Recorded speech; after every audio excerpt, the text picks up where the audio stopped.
Honorable Finance Minister Nirmala Sitharaman, Chief Minister Eknath Shinde, ET Award winners, ladies and gentlemen. Welcome to the ET Awards for Corporate Excellence. This is where India Inc. celebrates and honors the men and women who are driving change, making a difference on the ground, and adding new and exciting chapters to the India story. To rise above the ordinary and to shine, every organization needs a balance of talent and leadership. Our winners today reflect just that. They represent the full spectrum of Indian business, from manufacturing and finance to technology and software services, to consumer goods and utilities. The common factor is that their leaders have dared to think big and build organizations that can succeed in any environment.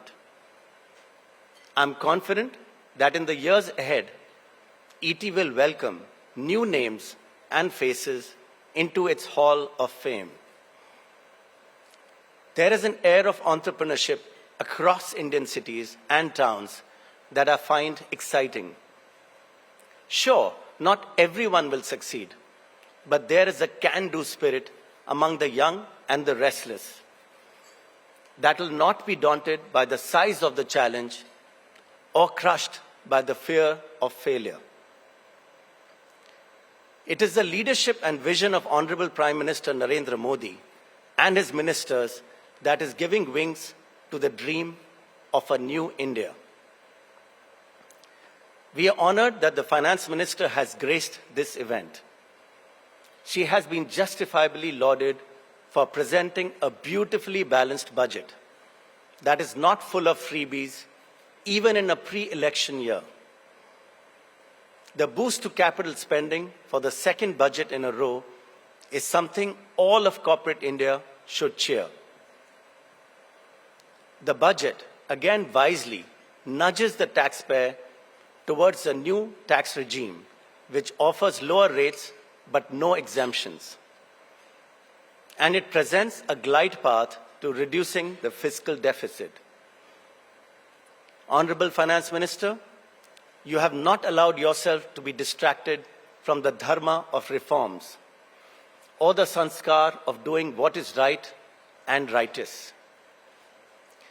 The numbers tell us that the government's policies are working. The World Bank's Global Economic Outlook report predicts that India's GDP growth this year will come in at 6.3%, making it the fastest growing among large emerging economies and far ahead of the less than 1% predictions for the US. In a post-COVID China plus one world, India's resilience and potential are touted by global and political thought leaders and industry captains. Consider one of government's key initiatives, Make in India, which is now a national imperative.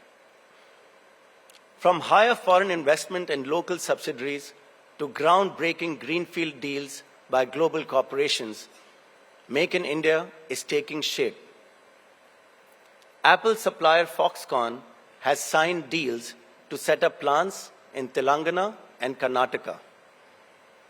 Semiconductor fabs are coming up in Noida and Gujarat.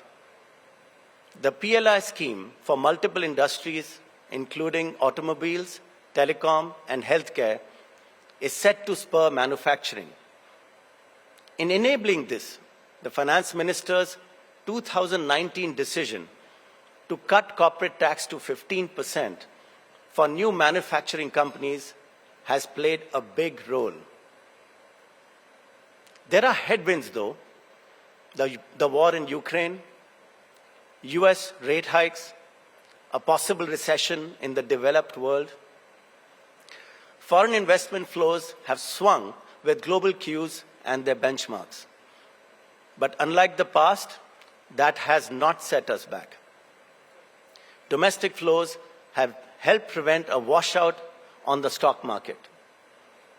And a resilient banking system has shrugged off the recent shocks to some major US banks. An agile and engaged government has walked many extra miles to keep the engines of the economy running through rough weather. Opting for higher Russian oil imports helped offset the impact of rising crude prices.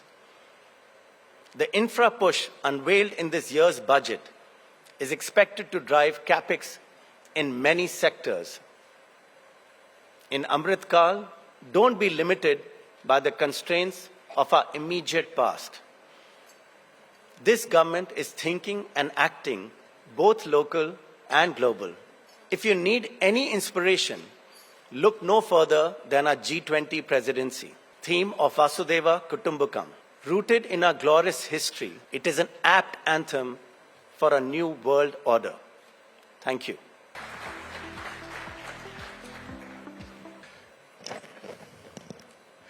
Thank you so much, Mr. Jain, for sharing your encouraging and illuminating thoughts with us.